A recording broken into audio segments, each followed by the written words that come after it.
Hello बच्चों, welcome to our chemistry class. In today's class, we'll be continuing the chapter number 7 of your NCERT book with the title as the P block elements. आज हम आपको पढ़ाएंगे P block elements. और जैसा कि आपको मालूम ही है कि हम कंटिन्यू कर रहे थे अभी तक अपना 15th ग्रुप एलिमेंट्स को. We were studying the elements in group 15. So बच्चों, ग्रुप 15 एलिमेंट्स का हम ऑलमोस्ट एंटायर सेक्शन पूरा कर चुके थे. बस एक छोटा सा पार्ट रह गया था, दैट वाज नाइट्रिक एसिड का part. In previous lecture we were discussing the compounds of nitrogen. जिसके अंदर हमने आपको कल बताए थे 3 कंपाउंड्स. पहला था डाइनाइट्रोजन, दूसरा था अमोनिया, तीसरा था ऑक्साइड्स ऑफ नाइट्रोजन. बट अभी एक कंपाउंड रह गया था, last compound and the fourth compound, that was nitric acid. तो आज आप इसको पहले पढ़ोगे इस लेक्चर में, और उसके बाद आपको हम थोड़ा सा ब्रीफ इंट्रो देंगे अबाउट ग्रुप 15 एलिमेंट्स, यानी कि बेसिक्स पढ़ेंगे ग्रुप 16 एलिमेंट्स के. और ग्रुप 15 एलिमेंट्स को आज हम एंड करेंगे, क्योंकि आपके सिलेबस में रिडक्शन की वजह से जो आप पहले कंपाउंड्स ऑफ फॉस्फोरस पढ़ा करते थे, अब वो आप नहीं पढ़ोगे. ओके, वो आपके सिलेबस में डिलीट कर दिया गया है. सो यू मस्ट नो कि ये ग्रुप 15 का लास्ट टॉपिक है, दैट इज़ नाइट्रिक एसिड. और जैसा कि आपको बता चुका हूँ प्रीवियस वीडियो में ही कि हम किसी भी कंपाउंड के बारे में सिर्फ 3 चीज़ें पढ़ते हैं. क्या क्या होती हैं वो? प्रिपरेशन, कि कैसे उसको बनाया जाता है. प्रिपरेशन भी 2 लेवल्स पर, एक स्मॉल स्केल, एक लार्ज स्केल. स्मॉल स्केल का मतलब है laboratorial method to prepare that compound. Large scale का मतलब है industrial method to prepare that compound. ठीक है. सो एक था प्रिपरेशन, अगला था प्रॉपर्टीज़. प्रॉपर्टीज़ और प्रिपरेशन बहुत ही ज़्यादा ज़रूरी है. और तीसरा इतना ज़रूरी नहीं है, but for your general knowledge you must also know the uses of these compounds. तो बस ये 3 सेक्शन ही हम पढ़ते हैं हर एक कंपाउंड के लिए. तो नाइट्रिक एसिड के लिए भी हम ये 3 सेक्शन ही पढ़ेंगे. स्टार्टिंग करेंगे प्रिपरेशन से, फिर पढ़ेंगे कुछ प्रॉपर्टीज़, और लास्ट में कुछ यूजेस आपके बोर्ड एग्जाम्स के लिए इम्पॉर्टेंट नहीं है. So let us begin with the very first thing जो भी हम पढ़ते हैं कंपाउंड के लिए, दैट इज़ प्रिपरेशन. कि आप पहले कैसे इसको प्रिपेयर करते हो. I hope you are very well acquainted with this acid, nitric acid. आपने इससे कई बार डील भी किया होगा इन योर प्रैक्टिकल लेबोरेटरीज. और आप बेसिकली जो डील करते हो that is with dilute acids. Okay, जहाँ पर लिखा होता है कंसनट्रेटेड, तो वो भी एक्चुअली डाइल्यूट ही होती है आपके लैब्स के अंदर. कंसनट्रेटेड तो वो रखते भी नहीं है आपके लैब्स के अंदर. बस जहाँ पर लिखा होता है कंसनट्रेटेड एसिड, उसमें थोड़ी ज़्यादा कंसनट्रेशन होती है as compare to the diluted one. But होता वो भी डाइल्यूटेड ही है. So you might have handled this acid in your laboratories. So let us study कि अगर आपको इसको बनाना है अपनी लेबोरेटरी के अंदर, तो आप कैसे बनाओगे. So पहले आपको हम पढ़ाते हैं laboratorial method to prepare nitric acid. तो एक बहुत ही सिंपल मेथड है टू प्रिपेयर नाइट्रिक एसिड. यहाँ पर एक ए और आएगा. To prepare nitric acid that is by heating potassium nitrate और sodium nitrate with sulphuric acid.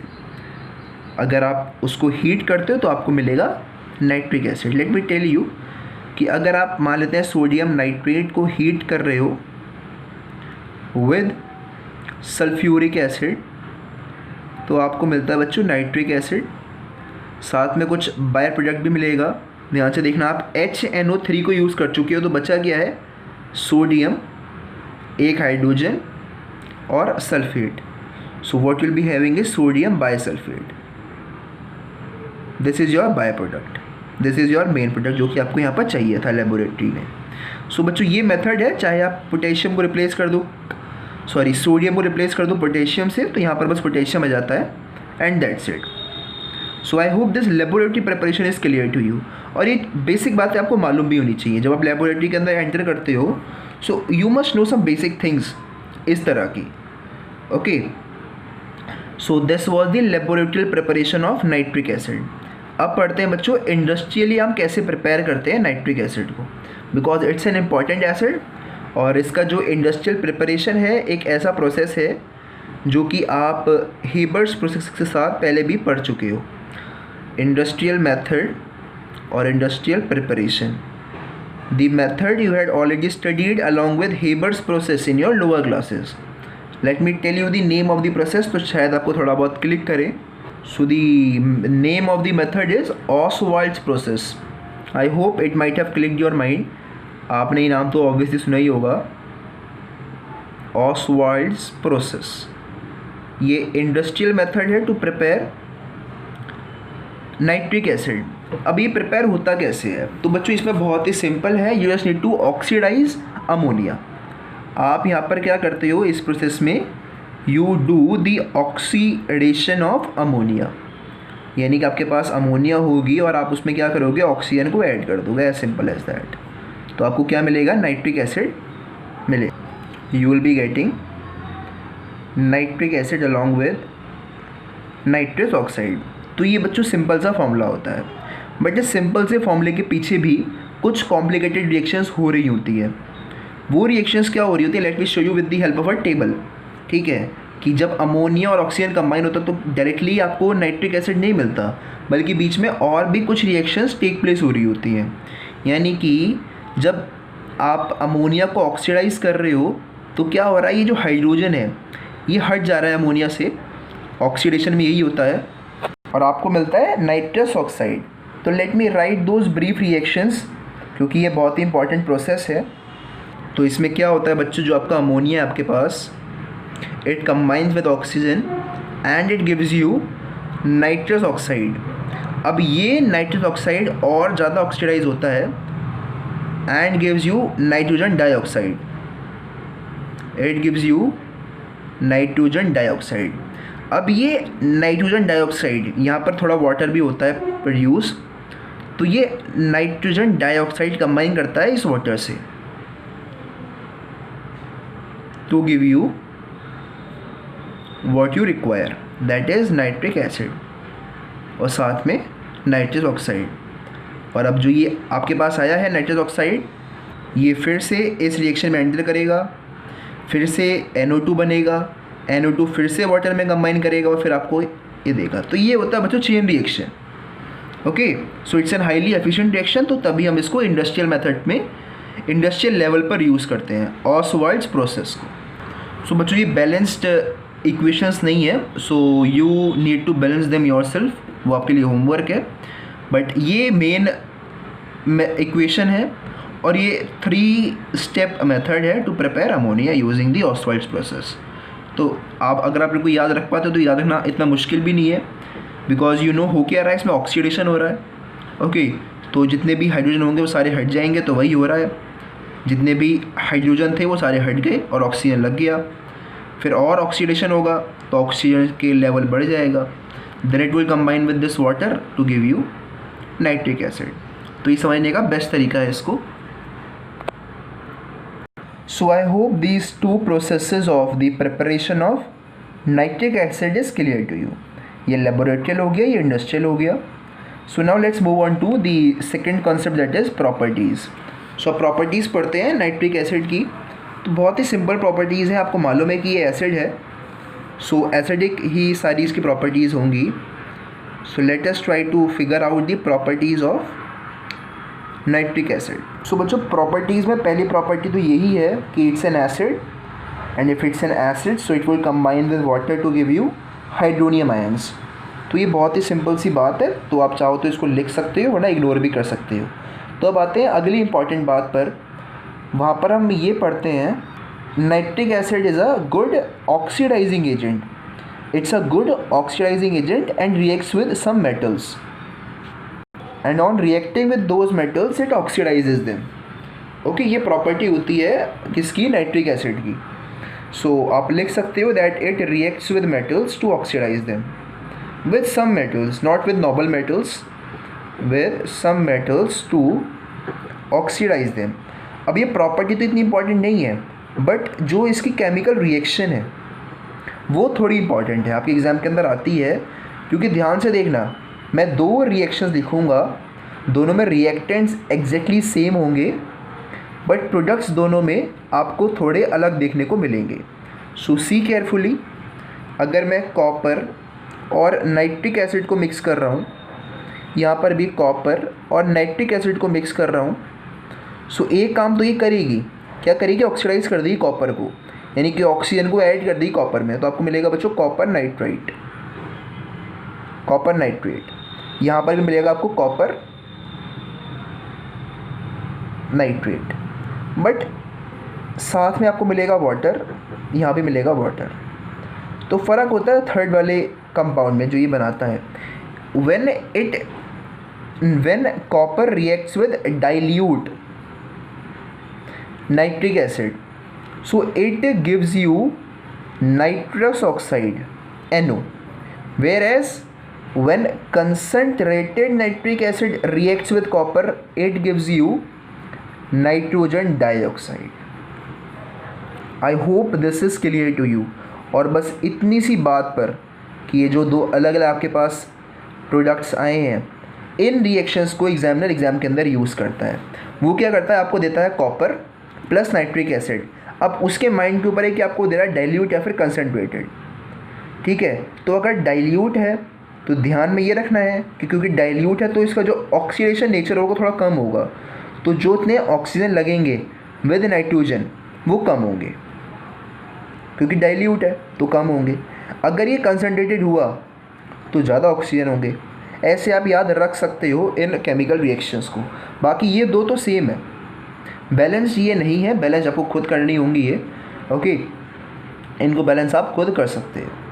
But class 12th के अंदर बोर्ड एग्ज़ाम्स के अंदर जो बेसिकली एग्जामिनर देखा जाता है that is he wants to check कि वेदर आपको मालूम है या नहीं है कि ये फ़र्क होता है when you react copper with dilute और कंसनट्रेटेड नाइट्रिक एसिड। क्योंकि बैलेंसिंग आपका क्लास 12th में का पार्ट नहीं है, that has been taught you in lower classes. तो आना तो चाहिए आपको, अच्छी बात है, आना चाहिए, ओके। बट मान लेते हैं कि आप अगर किन्हीं कारणवश नहीं कर पाते एग्ज़ाम के अंदर बैलेंस, तो उसके मार्क्स कोई विरला एग्जामिनर काटता है, वरना तो सभी दे देते हैं। But from your end you must try your 100% to balance the reactions. और बच्चों यही सेम चीज़ जो कि आपको कॉपर दिखा रहा है, वही सेम चीज़ जिंक भी दिखाता है कि अगर आप जिंक को रिएक्ट करोगे with dilute nitric acid, so it will give you nitrogen oxide, whereas if you react zinc with concentrated nitric acid it will give you nitrogen dioxide, ठीक है। सो वहाँ पर भी थोड़ा सा फ़र्क पड़ता है। Let me right it down, but I will not be writing the entire reaction. बस ये समझ लो कि zinc plus nitric acid in dilute nature gives you nitrogen oxide, zinc plus nitric acid in case of concentrated solution gives you nitrogen dioxide। सो बच्चों इसी properties के respect में एक question आपके एग्ज़ाम के अंदर देखने को मिलता है कि examiner ask you that why does aluminium not react with nitric acid, कि एल्यूमिनियम क्यों डिज़ोल्व नहीं होता इन नाइट्रिक एसिड। तो इसके पीछे का बहुत ही सिंपल रीज़न है कि जब हम एल्यूमिनियम को रखते हैं in an aqueous solution of nitric acid, तो एल्यूमिनियम के सरफेस पर एक पतली सी फिल्म बन जाती है। फिल्म मतलब coating, this is a coating of oxide over the metal. तो अगर एक ऑक्साइड की लेयर बीच में आ गई तो वो उन दोनों रिएक्टेंट्स यानी कि एल्यूमिनियम और नाइट्रिक एसिड के बीच में बैरियर बन गई। सो उसने एल्यूमिनियम और नाइट्रिक एसिड को आपस में मिलने को अलाउ नहीं किया। तो जब तक भाई रिएक्टेंट्स में इफेक्टिव कोलिजन नहीं होगा, अफेक्टिवली वो एक दूसरे से इंटरेक्ट नहीं कर पाएंगे, तब तक वो प्रोडक्ट कैसे बनाएंगे। सो that is the reason they do not react, this aluminium does not reacts with nitric acid. मैंने आंसर नीचे लिख दिया है, तो आप चाहो तो इसको नोट डाउन कर सकती हो, क्योंकि इट्स एन इंपॉर्टेंट क्वेश्चन, ठीक है। अब चाहे बोले वाई डज सम मेटल बोले या फिर वाई डज एल्यूमिनियम बोले, तो आपको पता होना चाहिए कि कोई मेटल, देखो अगर मेटल नोबल है तो रिएक्ट करेगा ही नहीं, अंडरस्टूड बात है। बट अगर मेटल रिएक्टिव है और तब भी रिएक्ट नहीं कर रहा, तो आंसर ये होगा, formation of a passive film of oxide on the surface of the metal. So ये तो बात होगी बच्चों मेटल्स के बारे में। But this nitric acid do reacts with non metals and oxidise them as well, कि ये जो नाइट्रिक एसिड है ये रिएक्ट करता है with non metals and even oxidise them. So उसके ऊपर भी कुछ रिएक्शंस हैं आपको अपनी एनसीईआरटी बुक में मिल जाएंगी। सो वहाँ से आप उन रिएक्शंस को पढ़ सकते हो, वो भी इंपॉर्टेंट है। Do not consider them as less important, आपके एग्जाम्स में वो भी आती हैं। बस आपको एक बेसिक बात याद होनी चाहिए कि वहाँ पर भी क्या हो रहा है, ऑक्सीडेशन ही हो रहा है। अगर मैं एक जनरल आपको, let me give you a general form of the reaction ताकि आपको दिक्कत ना हो। सो बच्चों मैंने आपके सामने यहाँ पर एक जनरल फॉर्म लिख दी है of the reaction of a non metal with nitric acid, तो आप इसको नोट डाउन कर सकते हो। देखो जो चीज़ बदलेगी एग्ज़ाम के अंदर वो बदलेगा एक नॉन मेटल, कि यहाँ पर they can give you any non metal. अगर आगे नाइट्रिक ऑक्साइड है तो आपने लिखना है उसके oxidised form of the non metal, वो आसान होता है लिखना, आपके पास ऑक्सीजन ऐड कर देना है उसमें। ओके, बाकी जो ये दो चीज़ें होती हैं ये कांस्टेंट रहती हैं। सो अगर आपको कुछ भी याद नहीं आ रहा है तो ये दो बातें तो आपको वहाँ पर लिख के ही आनी है, एग्जामिनर आपको उसके मार्क्स दे देगा, ठीक है। So remember these two things, ये हर एक रिएक्शन में कॉमन होती है whenever a nitric acid reacts with a non metal. तो आप ये सारी बातें नोट डाउन कर लो। I am turning the page over where we'll be discussing about a brown ring test. So बच्चों अब आपको हम पढ़ाएंगे about a brown ring test. एक बहुत ही सिंपल सा टेस्ट है, बस 2 लाइनर है। एक सिंपल सी बात समझ लो कि ब्राउन रिंग टेस्ट में पहली बात होता क्या है। So it's a test to detect nitrate ions in a solution.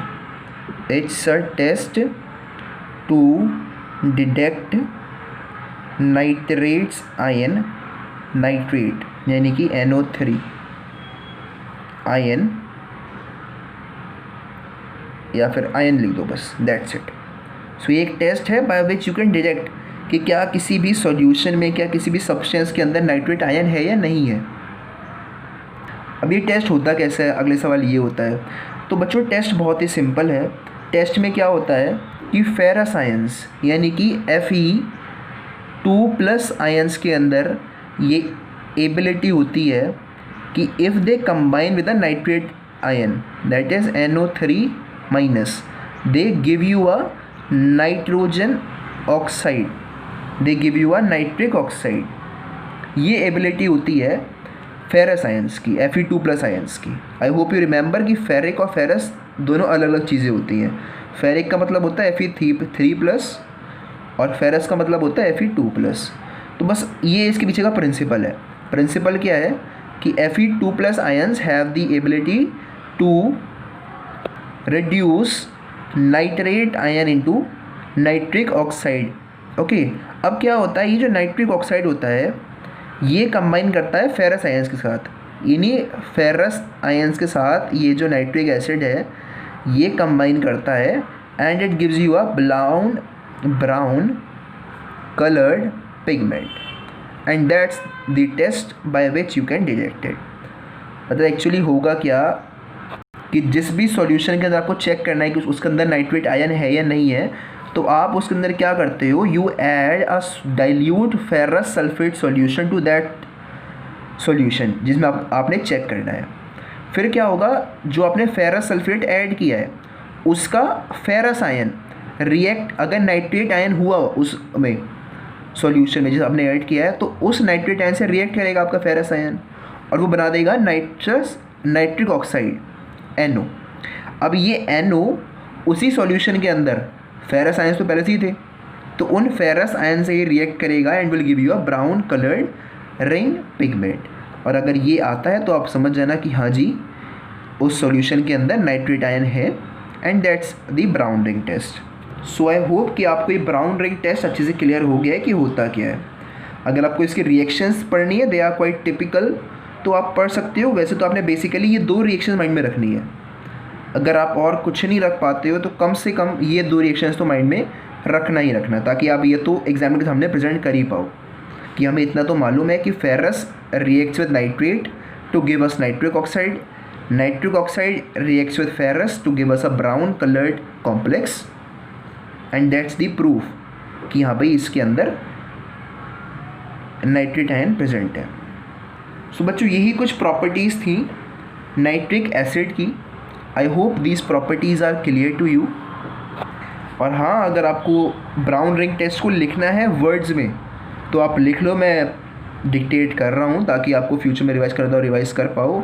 लिखो ferrous ions Fe2+ ions reduces nitrate ion to nitric oxide which reaches the ferrous ions या फिर which reacts with ferrous ions to form a brown colored complex।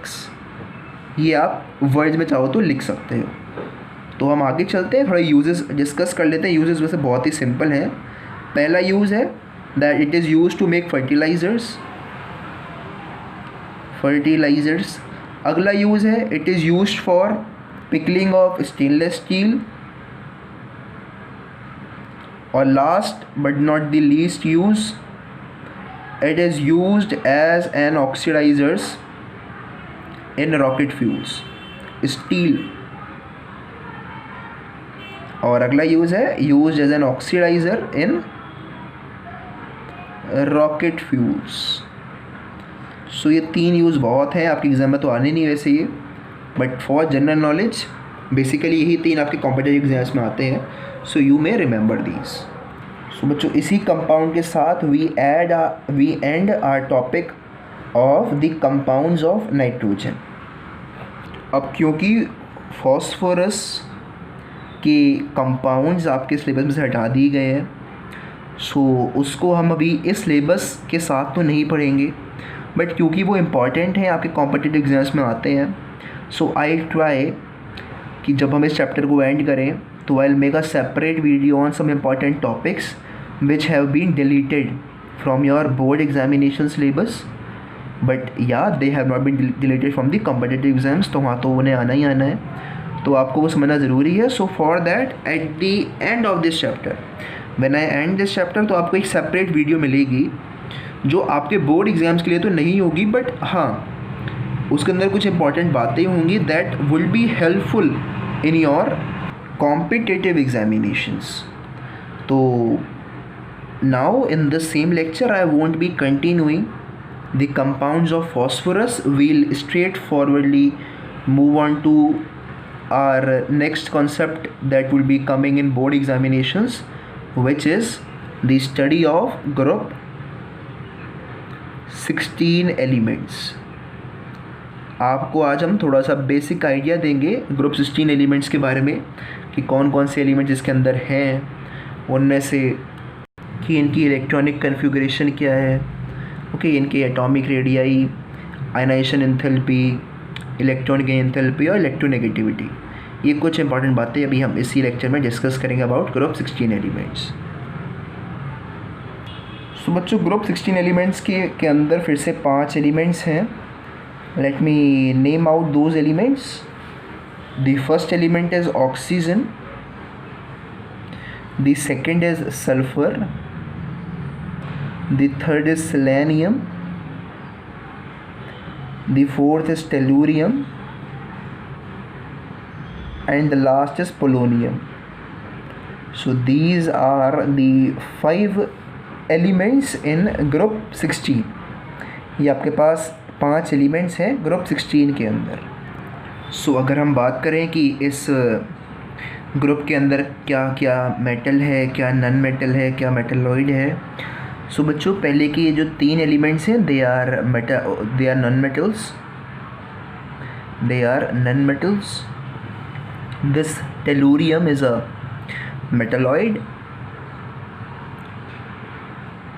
में एक T आता है, और polonium is a typical metal, it's a metal। इसके बाद एक एलिमेंट और है जो कि पीरियड नंबर 7 में आता है, बट उसको हम पढ़ते नहीं हैं। उसका नाम लीवरमोनियम ऐसा ही कुछ है, I don't remember the exact name, but उसके बारे में हमारे पास नॉलेज कम है अभी, तो उसको हम अभी पढ़ते भी नहीं हैं। And they are radio active as well. So हम बेसिकली पढ़ेंगे ऑक्सीजन एंड सल्फर। बट अभी आपको क्या ध्यान रखना है कि जो पहले के 3 एलिमेंट्स हैं they are non metals. Tellurium एक मेटलॉइड है, पोलोनियम एक मेटल है।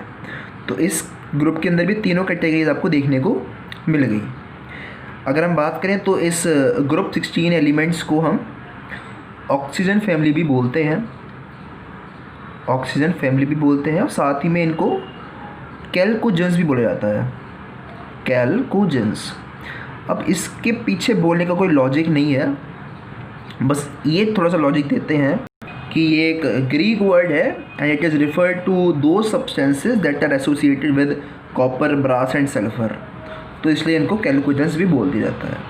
So that's not so important, ध्यान आपने रखना है कि it's non metal, it's metalloid, it's metal, और इसको हम ऑक्सीजन फैमिली बोलते हैं।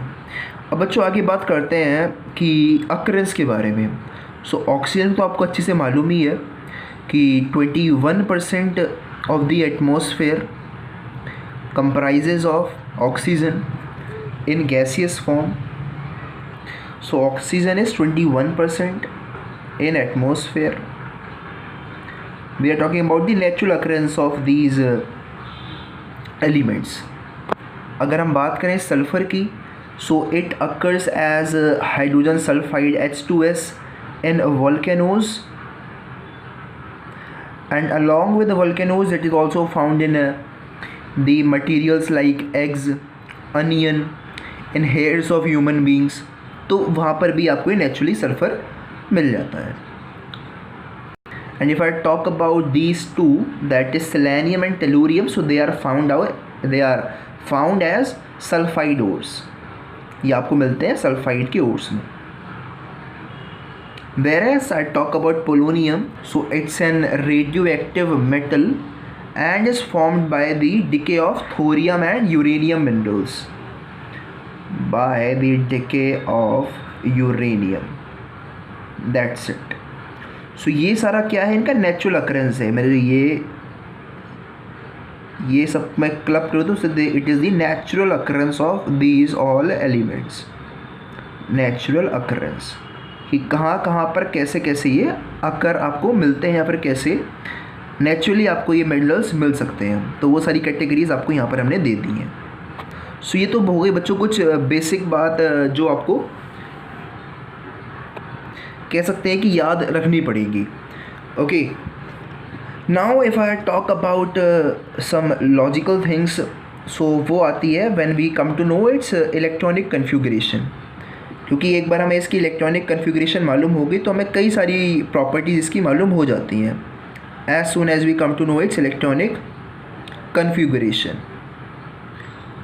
So बच्चों इलेक्ट्रॉनिक कन्फिगरेशन बहुत ही सिंपल है, as you already know that ये पी ब्लॉक का एलिमेंट है, तो जो इसमें लास्ट इलेक्ट्रॉन आया होगा लास्ट सबशेल एन में वो पी में ही आया होगा।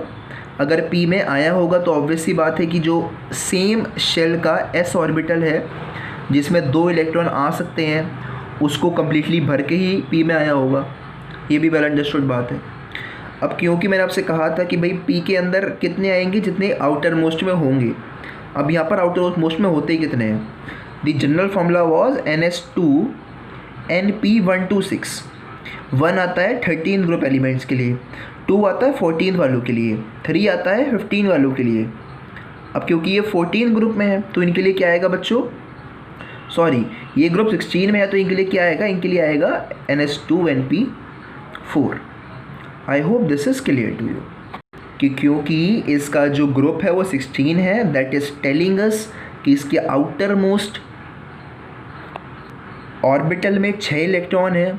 तो अगर 6 इलेक्ट्रॉन हैं तो पहले वो 2 इलेक्ट्रॉन तो एस को भरेंगे, जो बाकी बचे हुए 4 होंगे वो आकर के पी में रेस्ट करेंगे।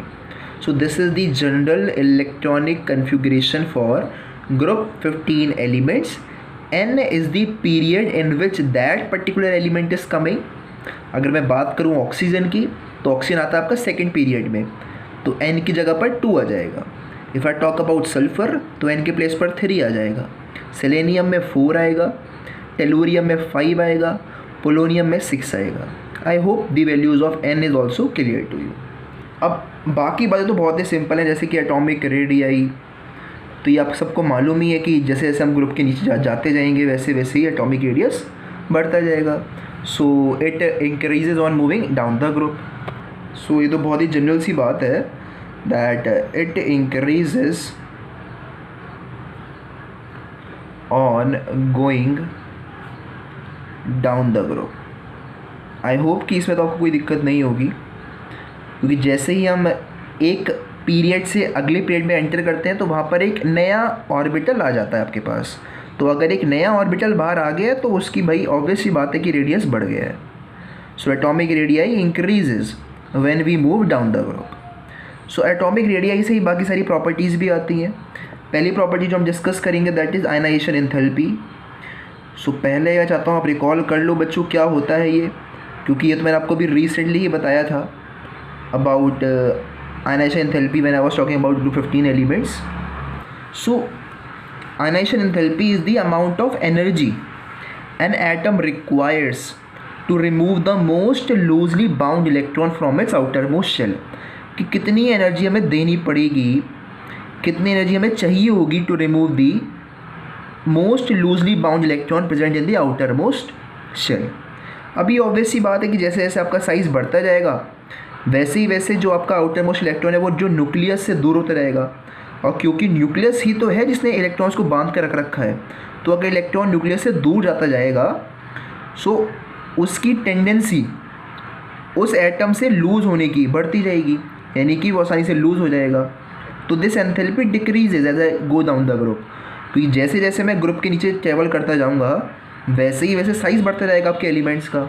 अगर साइज़ बढ़ रहा है एलिमेंट्स का तो आपको बहुत ही कम एनर्जी देनी पड़ेगी to that atom so that the electron may escape the atom. Okay, so ionisation enthalpy it decreases down the group. बहुत ही वेल अंडरस्टूड बात है that it decreases down the group. अब ये तो बात होगी जब हम ग्रुप के नीचे जा रहे हैं। अब जब हम बच्चों पीरियड में ट्रेवल करते हैं that is from left to right in a period, तो हम ऐसे मूव करते हैं। तो जब हम ऐसे मूव करते हैं तो हम ये देखते हैं कि जब हम ऐसे मूव कर रहे हैं तो जो आयनाइजेशन एंथैल्पी है वो ग्रुप 16 एलिमेंट्स की कैसे बिहेव कर रही है। सो आपने पढ़ा था कि ग्रुप 15 एलिमेंट्स के लिए बहुत ज़्यादा होती है आयनाइजेशन एंथैल्पी। उसके पीछे का रीज़न था कि इसके पास half filled stable p orbitals होते हैं। इसके पास half filled stable p orbitals होते हैं ग्रुप 15 एलिमेंट्स के पास। ठीक है, अब हम बात कर रहे हैं 16 एलिमेंट्स के बारे में, ग्रुप 16 एलिमेंट्स के बारे में। तो यहाँ पर ध्यान से देखो कि यहाँ पर हाफ फील्ड नहीं है, यहाँ पर 4 आए हैं। तो पहला यहाँ आया होगा, दूसरा यहाँ आया होगा, तीसरा यहाँ आया होगा। अब जो चौथा होगा वो यहाँ पर आया होगा। The fourth electron would have been over here. तो अब ये हाफ फील्ड भी नहीं है और कम्प्लीटली फील्ड भी नहीं है। So that is the reason why the ionisation enthalpy of group 16 elements is lower than that of group 15 elements. Lower क्यों है, कम एनर्जी क्यों देनी पड़ती है? क्योंकि वो पहले से ही अनस्टेबल है। वो चाहता है कि मैं एक इलेक्ट्रॉन को लूज़ करूँ जितनी जल्दी हो सके, ताकि मैं एक stable half filled p orbital अपने पास ला पाऊँ। I hope that is being clear to you. So that is the reason कि the ionisation enthalpy of group 16 elements is lower. So अब चलते हैं बच्चों थर्ड प्रॉपर्टी पर, that is electronegativity. Electronegativity. So पहले आप एक बार रिकॉल कर लो कि इलेक्ट्रोनेगेटिविटी होता क्या अपने माइंड में, ताकि हम इसको और अच्छे से समझ पाएँ। सो बच्चों इलेक्ट्रोनेगेटिविटी एक टेंडेंसी है, ये कोई एनर्जी नहीं है, ये सिर्फ एक टेंडेंसी है कि हम किस टेंडेंसी के साथ इलेक्ट्रॉन्स को गेन कर सकते हैं। सो हमें अच्छे से मालूम है कि जैसे जैसे हम ग्रुप के नीचे ट्रैवल करेंगे वैसे ही वैसे हमारा एटॉमिक रेडियाई बढ़ता जाएगा। एटॉमिक रेडियाई बढ़ेगा तो distance between the nucleus and outermost shell भी बढ़ता जाएगा। तो अगर दूरी बढ़ रही है between nucleus and outermost shell तो नए इलेक्ट्रॉन का लेना मुश्किल ही होता है हमारे लिए। Okay, it will be difficult for us to gain a electron from outside, क्योंकि जो गेन करने वाली चीज़ है हमारा न्यूक्लियस, जो अट्रैक्शन का सेंटर है, अब वही हमसे दूर है, तो इलेक्ट्रॉन को गेन करना मुश्किल होगा। I will explain all these things to you when I was talking about group 15 elements. So हम ज़्यादा डीप नहीं जाएंगे इसके ऊपर, सिंपली लिख लेते हैं that it decreases going down the group, going down the group कि tendency to gain electron decreases as we do go down the group. बाकी एक बात तो आपको मालूम ही होगी कि फ्लोरीन के बाद अगर कोई हाईली इलेक्ट्रोनेगेटिव एलिमेंट है तो वो ऑक्सीजन है। और ऑक्सीजन ग्रुप 16 एलिमेंट्स का ही पार्ट है। तो वो एक छोटी सी बात है जो आपको माइंड में रखनी चाहिए। ओके, सो यहाँ पर होगी बच्चों इलेक्ट्रोनेगेटिविटी की बात। अब बात करते हैं about electron gain enthalpy. Electron gain enthalpy, तो पहले तो उसको समझ लो कि होता क्या है, ताकि आप आगे की बात को अच्छे से समझ पाओ। सो बच्चों इलेक्ट्रॉन गेन एंथैल्पी, जैसा कि आपको नाम से ही दिख रहा होगा कि इलेक्ट्रॉन गेन एनर्जी, सो ये एनर्जी ही है। It is the amount of energy released by an atom when it receives electron, कि जब हमारा कोई भी एलिमेंट इलेक्ट्रॉन को रिसीव करता है तो वो कितनी अमाउंट ऑफ एनर्जी रिलीज़ करता है, उसको हम बोलते हैं इलेक्ट्रॉन गेन एंथैल्पी। सो ये आपको ये भी बताता है कि कोई एलिमेंट के पास कितनी टेंडेंसी है कि वो कितनी आसानी से एक इलेक्ट्रॉन को एक्सेप्ट करेगा और एक नेगेटिव आयन में कन्वर्ट हो पाएगा। Okay, I hope you are getting the idea. ये एक ऐसा टर्म है जिसको आप पहले पढ़ चुके हो अपनी लोअर क्लासेस में, so I won't be going more deep into this term. Let's straightforwardly move on to the study of group 16 elements with respect to electron gain enthalpy. तो यहाँ पर बस एक चीज़ थोड़ी सी अलग देखने को मिलती है इलेक्ट्रॉन गेन एंथैल्पी की बात अगर हम करें ग्रुप 16 के एलिमेंट्स के रिस्पेक्ट में, कि जैसे जैसे हम ग्रुप के नीचे ट्रैवल करते हैं, this value goes on becoming less negative, this value goes on becoming less negative. ये एक नेचुरल ट्रेंड है जो आप पहले पढ़ चुके हो लोअर क्लासेस में। बट यहाँ पर एक एक्सेप्शन ये होता है कि due to the compact nature of oxygen atom, due to इस स्मॉल साइज़ की वजह से क्या होता है, ऑक्सीजन के स्मॉल साइज़ की वजह से, कि इसकी ऑक्सीजन की जो इलेक्ट्रॉन गेन एंथैल्पी है वो लेस नेगेटिव होती है एज़ कम्पेयर टू सल्फ़र, जबकि सल्फ़र की कम होनी चाहिए थी as compare to oxygen. But थोड़ा सा यहाँ पर उल्टा होता है due to the small size of oxygen, that's it. बस ये थोड़ा सा फ़र्क है, दैट यू मस्ट रिमेंबर। बाकी सब तो जनरल ट्रेंड ही फॉलो करते हैं। So I am writing all those things that oxygen has less negative electron gain enthalpy as compare to sulphur. ठीक है, ये थोड़ा सा अजीब सा एक एक्सेप्शन है जिसको आपको याद रखना है। बाकी जो अगली चीज़ है after sulphur the electron gain enthalpy becomes less negative up to polonium तक, if I move on down the group. So I hope ये बातें आपको अच्छे से अब क्लियर हो चुकी हैं। बस ये आपको ध्यान रखना है, इस बात के बारे में आपको ध्यान में रखना है कि ऑक्सीजन की वैल्यू कम है इलेक्ट्रॉन गेन एंथैल्पी की because of its compact size, whereas after sulphur the value becomes less negative up to polonium, जो होना भी चाहिए था। So I hope this today's topic that we had discussed about group 16 elements are clear to you, as well as the compounds of nitrogen, especially nitric acid, that I had discussed in today's lecture is also clear to you. So बच्चों आप इन सारी बातों को अपने mind में रखना, ताकि जब हम कल फिज़िकल और केमिकल प्रॉपर्टीज़ को डिस्कस करें तो आप अच्छे से रिलेट कर पाओ उन चीज़ों को, इन सब चीज़ों से, और अच्छे से उनको समझ पाओ। So for today's lecture, that's all. Thank you very much.